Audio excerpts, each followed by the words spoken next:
Hello everybody, my name is Aisling Toomey and I'm the Policy and Advocacy Manager for the Rainbow Project in Northern Ireland. As part of Belfast Pride and Pride season, we're holding a series of conversations, and today I'm delighted to be joined by Mary Kitson, who is the Senior Legal Officer here at the Equality Commission, and we're going to have a quick discussion about some of the issues and maybe some of the queries and some of the frequently asked questions we get about what the Equality Commission can do, what kind of steps they can take for you, what kind of delivery in terms of legal cases they can take for you, but overall just to have a chat about the organisation and the support that's available for the LGBTQI community. So Mary, thank you so much for joining me today. Thank you for having me, Aisling. How long have you worked with the Equality Commission?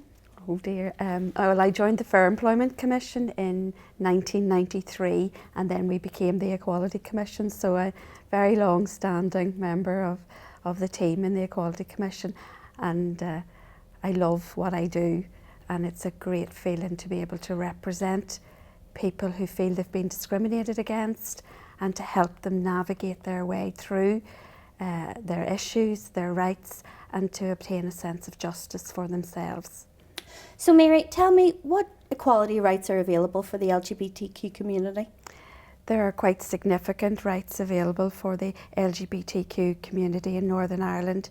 Since 2003, there is protection against discrimination in employment, and then in 2006 some new rights were introduced in relation to discrimination on grounds of sexual orientation in the provision of goods, facilities and services.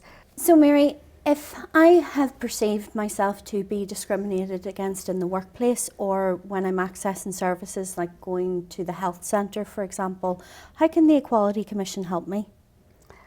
Well, the Equality Commission really wants to help people who've experienced discrimination, and all you have to do is to either send us an email or pick up the phone and we can talk to you about your rights. We offer a free and confidential service. Anyone can ring us, either the person themselves that has been subjected to the discrimination, or perhaps a family member or an advice worker or a trade union representative. We're here to listen to people who have experienced discrimination and to try and explain to them what the law is and what their options are. Our whole approach to this area of work is to try and resolve issues in dispute. Sometimes people think when they contact a legal department that they're drawn into a case and litigation and they lose control of their complaint. Far from it. What we say to people is pick up the phone, talk to us, we'll explain our options, we'll explain to them their options about what they want to do and what they can do, and leave it to them to decide what's the best course of action that suits them. We try to encourage people to resolve matters themselves, to raise the issue with their employer or with their service provider. Sometimes that works for people and they're happy with that outcome. Other people will say, I don't want to do that, I don't feel comfortable with doing that. I would rather go further with yourselves in seeking your help and support.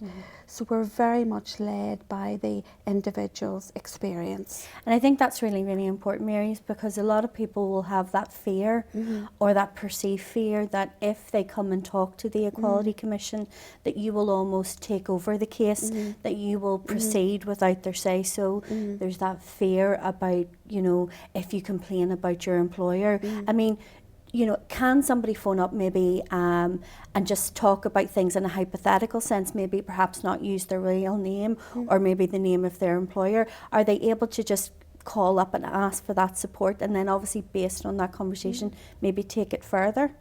Yes, very much. Anyone can ring the Commission. They don't have to give their name. They don't have to give the name of the employer or the service provider that they're having an issue with. It's really up to them, and we'll be led by them and respect their wishes. We're there to try and help them and to help them to make the best decisions for them. So for example, since 2003, just under 1,100 people have contacted the Commission to raise a concern about sexual orientation discrimination. but of those, only 223 have actually applied for assistance to the Commission and have said they want to go further. So you'll see that at least 750 odd people, if my maths is correct, have said, look, I'm happy to listen to that advice, to talk through my issues, but I don't want to go any further. And that's absolutely fine. That conversation, that call will remain confidential between the person and the Commission. No one else will know about that call. Say the Equality Commission are contacted by a member of the LGBTQ community and they've raised a really significant issue about their employer or perhaps their landlord. Would you ever seek to engage with that other party, such as an employer, without that person's consent, without the sort of complaining party's consent? The Commission always relies on the consent of the person who's seeking our advice and support. We would never contact an employer or a service provider unless we have the consent of that individual. So it's very important that we don't take any action without the person being happy, confident and comfortable with us doing that. And what do people need to do before picking up the phone to the Equality Commission? Is there anything that any steps they need to take beforehand? People can come to us at any stage, and we would encourage someone to come to us as soon as possible after they have suffered discrimination, or they think that they've suffered discrimination, or they're unhappy about something that's happened to them. And the reason why I would encourage early contact with the Commission is that there are some strict legal time limits within which a person must take a case. So rather than be left out of time or rushing at the last minute, please pick up the phone, send us an email, contact us whatever way you're comfortable with as soon as possible. That'll allow us to give you the best information, the best guidance, and for you to make the decisions that are right for you. So it's really important, if you perceive yourself to have experienced discrimination, just to simply pick up the phone to the Equality Commission and have a conversation. It may be that nothing will come from it, but there may be steps and advice that you'll be able to provide that person going forward. So like you said in an earlier answer, you may be able to resolve the issue quite quickly. Yes. But there may be those situations where you may have to take things a little bit further. So what's actually involved with taking a case, say a discrimination case against an employer? What does the Equality Commission do? You know, what are the steps that put in place? So, you know, somebody has phoned up, they've made quite a serious accusation of discrimination in the workplace. What's the sort of next step for that person becoming involved with you going forward? Yeah. Sometimes people think that it's actually the Equality Commission that decide whether someone has suffered discrimination or not. And we're very clear that only the Industrial Tribunal or the County Court for Services cases, only they decide whether actual discrimination has taken place. What the Equality Commission can do is help and support people to take their cases. So for an employment case, that goes to the Industrial Tribunal in Belfast. There are 3-month time limits from the act of discrimination to take the case to the tribunal. The Commission will help the person and guide them as to how they complete the application form to the tribunal. The application to the tribunal is free of charge. It is completed in the person's own language, and there are a lot of questions on the form that the person has to answer. But it's very important that they take their time to do that correctly, because that's the first document that starts off your legal case. That form is sent by the individual to the tribunal offices in Belfast. They can complete it online and submit it to the tribunal. And when the tribunal receives that form, they read it and then they send it to the employer. So when someone starts a case with the tribunal, it's important they know that the tribunal will send that form to the employer. So it's not a secret, it's not something that's confidential at that stage. When you take a case in the tribunal send the form to the employer. Then the employer completes a form a response form which they answer what the person has said in their application to the tribunal, and they explain their reasons why they behaved in the way they did. Once a person then has the application to the tribunal, the response form from the employer, then the Commission will look at the case, we'll look at what the individual said, we'll look at what the employer said, we'll ask the individual for their comments on what the employer said, and then the Commission will decide whether to grant assistance to that case. And by assistance I mean that we would become their legal representative, we would represent them in the tribunal or in the county court, like a solicitor would do in private practice.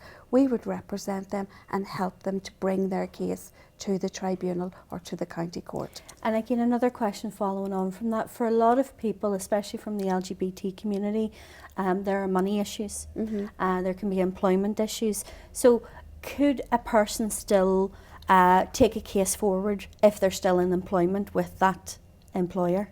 Yes, very much. That would be the vast majority of people would be complaining about their current employer, and they can do that at any stage. Unlike unfair dismissal cases where you have to be employed with an employer for a year before you could take an unfair dismissal case, generally in sexual orientation discrimination cases, you can take a case whether you were applying for a job with an employer, whether you're in that employment and something happens to you, or whether you're dismissed from that employment.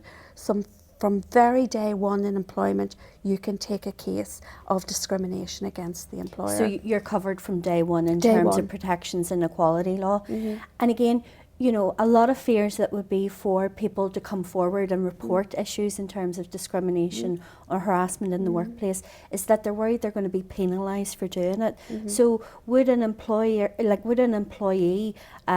be subject to disciplinary?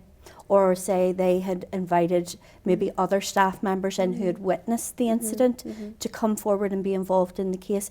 Are they subject to dismissal or reprimand from their employer by entering into a tribunal process? The law again is very strong on this point. It protects individuals and witnesses against victimisation.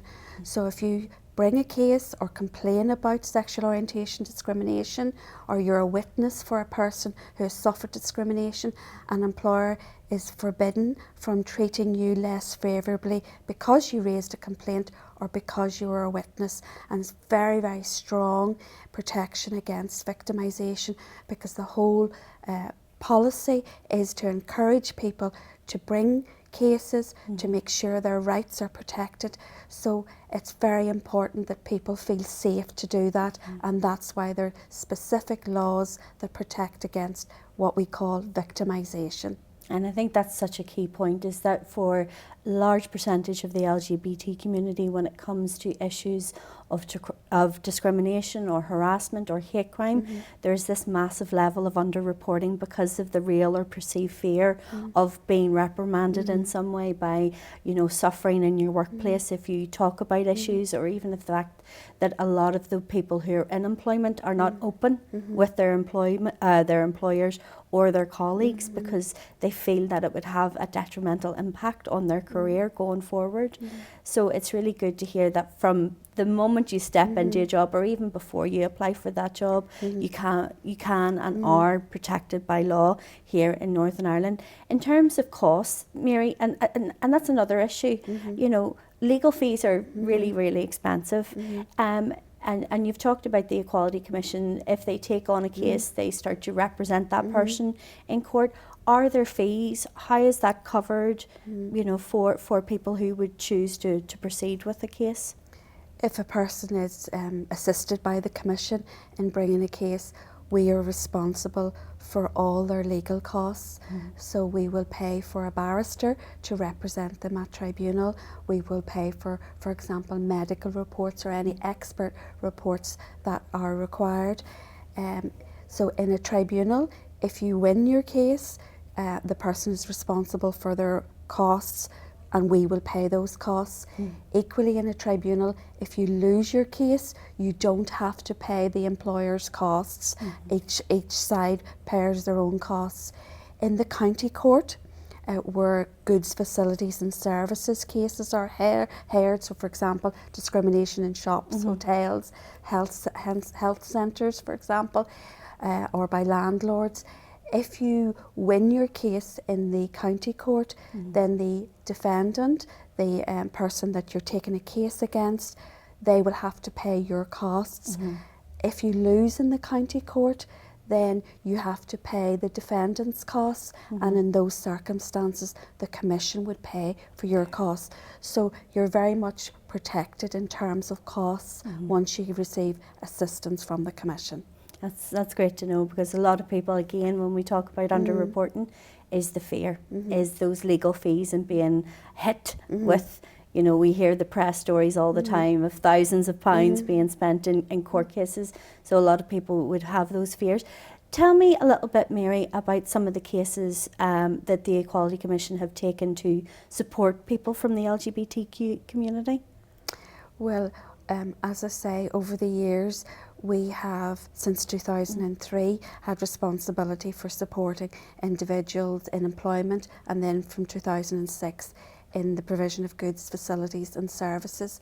I'd have to say the vast majority of cases settle. So since 2003, we have secured 27 settlements of sexual orientation cases that have resulted in compensation of just over £177,000 to people who have been subjected to discrimination.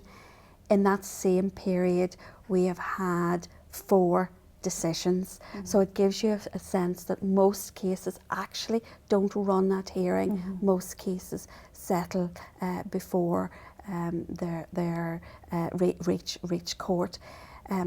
Obviously, people will have heard very much of the Gareth Lee case.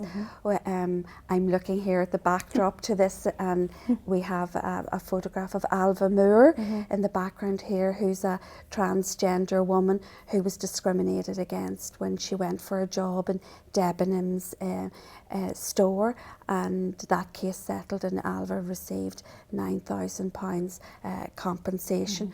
We have assisted people who have been subjected to harassment, and I'd have to say harassment constitutes 33% of the cases that come to us. So that's the biggest area of discrimination experienced by LGBTQ people in Northern Ireland.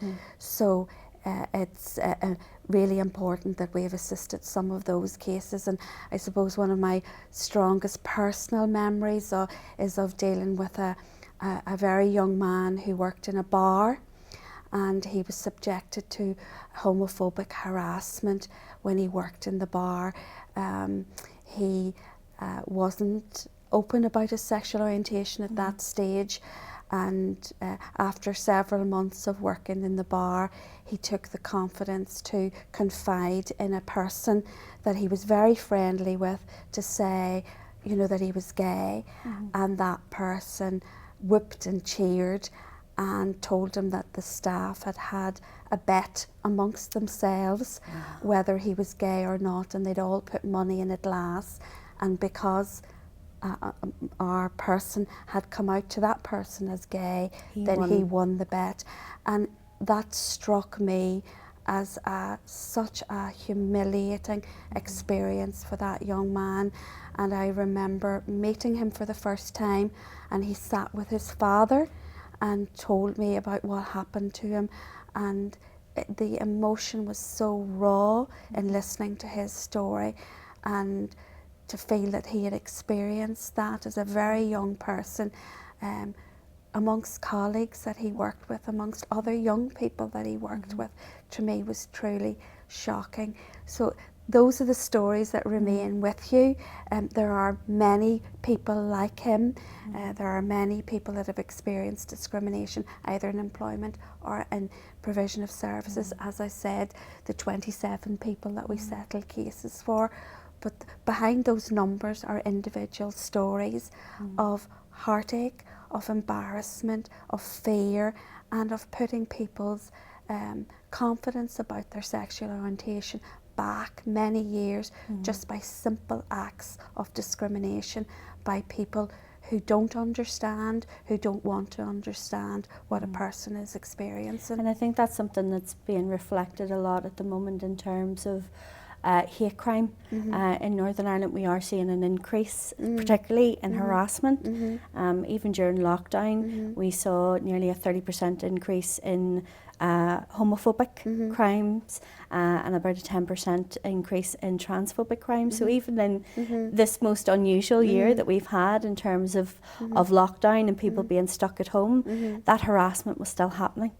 Harassment was still happening in our shops, in our restaurants that were open, and our workplaces, and around people's homes as well. So it's a really big growing issue, and how important it is, like you say, when people perceive it, that they can reach out and have a conversation with the Equality Commission or with the Rainbow Project about what has happened, and we will be able to assist them going forward with advice. And like you say, in most circumstances it can be resolved quite quickly, but there are those cases such as the ones you've talked about where it will take a little bit more. There are significant issues where people have been denied services based on their sexual orientation or gender identity, and we will have to take steps forward in order to put a marker in the sand, but also flag up a significant failing by organisations and by statutory bodies as well. Just following on from that, Aisling, really it is important that where a person feels that they've been discriminated against, that they feel that they have a voice, because our experience of dealing with individuals shows that once they take their case and once they feel that they have challenged the discrimination, they really have a strong sense that they've done the right thing, that they have taken the courage to challenge it and have got an outcome that's best for them. So I can't stress enough to you the sense of achievement that people have from challenging discrimination. Yes, it shouldn't have happened to them. Yes, it was wrong. But when they do use their voice and challenge discrimination, they get that sense of dignity back, and they also get that sense of individual pride that they themselves have said no, that they're not allowed to be treated in that way, and they have done something about it. I think that's really significant, that taking back of control, that power balance coming back to the person. But it's also, you know, that's why it's important to chat with you today, to talk to people who maybe aren't that secure or have the resilience to put their head above the parapet, to actually say, when those incidences happen, you will be supported through that. You will have advice from ourselves in the Rainbow Project with our advocacy service, right through to the Equality Commission with yourselves, and we will support them the whole way through the journey, whatever journey that might be, whether that leads to a tribunal and a settlement, or right through to where cases have been taken in the past. And I know one of the concerns that individuals may have is about the use of their name and publicity being attracted to their case, and perhaps they're not comfortable with everyone knowing their sexual orientation. And there is protection in the legislation under the tribunal rules for anonymity. So if a person feels that it would be against their human rights to name them in bringing a case, they can apply to the tribunal to have their case anonymised, and the tribunal will balance their rights and their concerns and any evidence they have about the potential impact of naming them, so that their rights will be protected and that they would feel comfortable in bringing the case forward.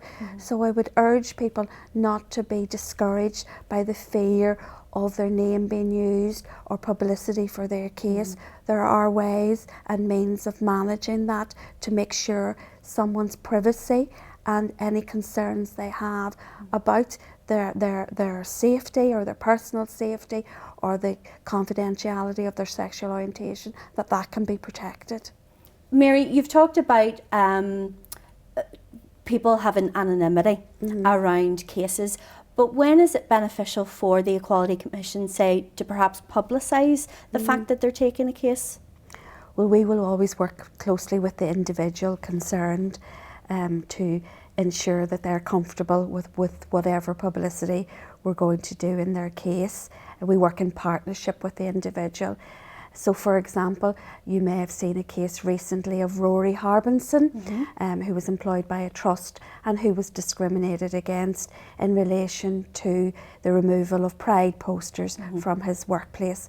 Now, Rory agreed with the Commission that he wanted to tell a story, that he wanted to talk about the discrimination, and he wanted to make sure that this didn't happen to anyone else. So he agreed to take part in our publicity, to raise awareness of the discrimination, to let other people know about their rights, and to help to people to know that they can challenge discrimination, but also equally to allow employers to know that when things go wrong, that it has very significant consequences, both for the individual and for the organisation. So we're there to try and raise awareness of individual rights, but also to encourage employers and service providers to take proactive action, not to wait until something like this goes wrong, but instead to think about what are their policies and procedures, how do they train staff, how do they create the right culture in their organisation to make sure these things don't happen, that they don't go wrong, because if they do, then there are significant personal consequences for the individual. Our individuals would always say this is never about the money. All the money in the world wouldn't pay you for being subjected to unlawful discrimination. It's about change, it's about making things better for other people, and there's a sense of community, particularly amongst LGBTQ people, to make sure that other people don't have to suffer what they suffered in the past. So it's about moving and growing forward together. Absolutely, and I think by raising awareness around particular issues, like you say, when it affects one person within the LGBT community, it tends to have a ripple effect in terms of them feeling persecuted or othered, and that can exacerbate a lot of issues within the community. So that's why it's really important, like you say, to highlight those issues, to say this is wrong, we're calling it out and we're going to take action on it. Do you actually ever see an increase in inquiries when things are public? Very much so. Whenever we have publicity in a case, frequently we'll have people ringing up after it saying, that happened to me. And sometimes what can be really frustrating is that it's maybe happened a very long time ago and it's outside the legal time limits, and you're thinking, oh, I wish that person had known about the discrimination at an earlier stage, knowing that they could pick up the phone to either the Equality Commission or to Rainbow and talk to people and seek help and advice, because only through challenge and discrimination can change really take place. And again, when we want to try and put a stop to that discrimination or that harassment working in workplaces, do you work with employers, do you work with service providers in terms of looking at their policies, developing with them webinars, training and things like that? Yes, so I work in the legal team in the Commission, but within the Commission there's another team called the Advice and Compliance team, and what they do is they provide free training materials, policy guidance, webinars to employers and service providers.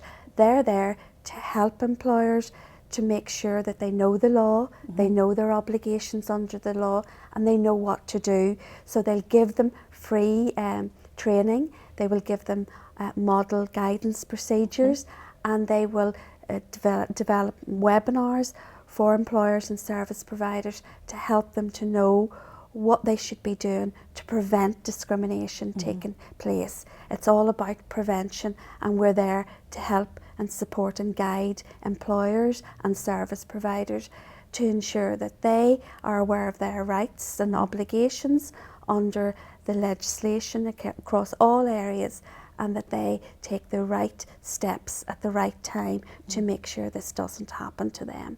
Thank you so much, Mary, for taking the time to come and talk to me today. No problem. If you have any further questions in regards to what the Equality Commission do or the Rainbow Project do, we will be posting some information after the event.